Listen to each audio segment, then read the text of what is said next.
এরে আল্লাহর গোলাম, জমিনের মধ্যে পয়গম্বর আদম নবী আগমন করলেন। আদম নবীর আগমনের পর জংলার হরিণরা দেখার জন্য গেল, মোলাকাতের জন্য। আদম নবী জমিনে আসলেন, গায়ের মধ্যে পোশাক হলো জান্নাতি গাছের পাতার পোশাক। আদম নবীকে দেখতে গেল জংলার হরিণ।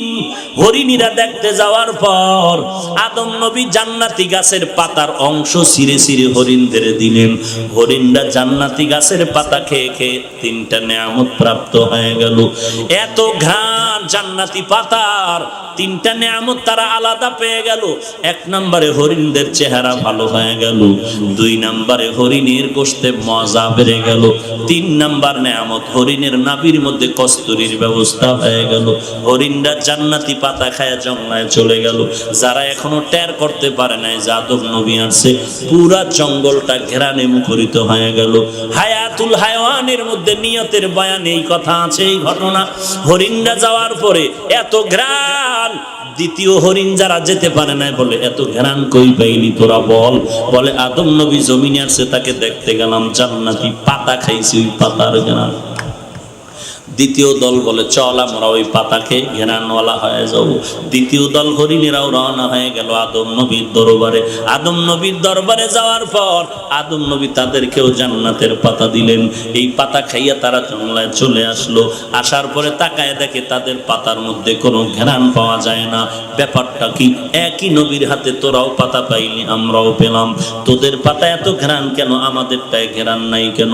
তোরা তিনটা নেয়ামত পেয়েছো। এক নাম্বার চেহারা সুন্দর হলো, দুই নম্বরে গোশতে মজা বেড়ে গেল, তিন নাম্বার নাভির মধ্যে কস্তুরী হলো। দ্বিতীয় দল হরিণরা তিনটা পায় নাই, দুইটা পেয়েছে।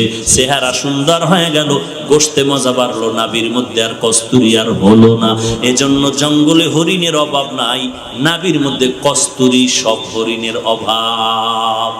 ব্যাপারটা কোথায়? একই নবীর হাতে একই পাতা সবাই পান খাইলাম, তোদেরটা এত নেয়ামত আর ঘেরান, আমাদেরটাই নাই কেন? ফয়সালার জন্য আদম নবীর দরবারে চলে গেল। আদম নবী ফয়সালা দিয়ে বললেন, ভেজাল এক জায়গায়, নিয়তের মধ্যে ভেজাল।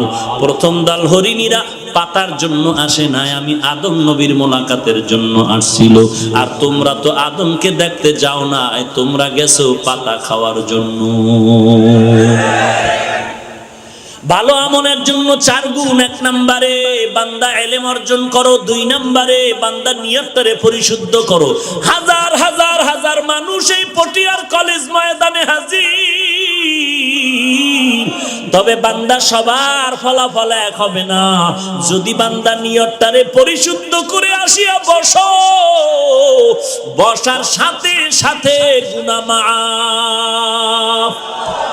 আর যদি তোমার নিয়তে কোনো ভেজাল, কেমন বক্তা একটু চেহারাটা দেখা দরকার, কেমন বক্তা তার কণ্ঠ কেমন দেখা দরকার, কেমন বক্তা তার আলোচনা দেখা দরকার, তার ইলম কেমন দেখা দরকার, তার আমল কেমন দেখা দরকার, এই সমস্ত বাজে নিয়ত নিয়ে যারা আসছো, বয়ান শুনছো ঠিক, তবে ফলাফলের বেলায় জিরো হয়ে যাবে। তোমার কণ্ঠ দেখার দরকার নাই, চেহারা দেখার দরকার নাই, তোমার ইলম দেখার দরকার নাই। এই ময়দানের মধ্যে আমি বান্দার কোনো দরকার নাই আমল করার। এই যে পটিয়া মাদ্রাসার বাণী মুফতি আজিজুল হক রহমাতুল্লাহ আলাইহি স্টেজের মধ্যে বসে আছেন, একজন বক্তা তরুণ আলেম ময়দানে বয়ান করতেছিলেন। আল্লাহর নবী তাকায় দেখতেছেন বয়ান করার মাধ্যমে ময়দানের হালাতটা কেমন যেন হাসরের মাঠের মতো হয়ে যাচ্ছে।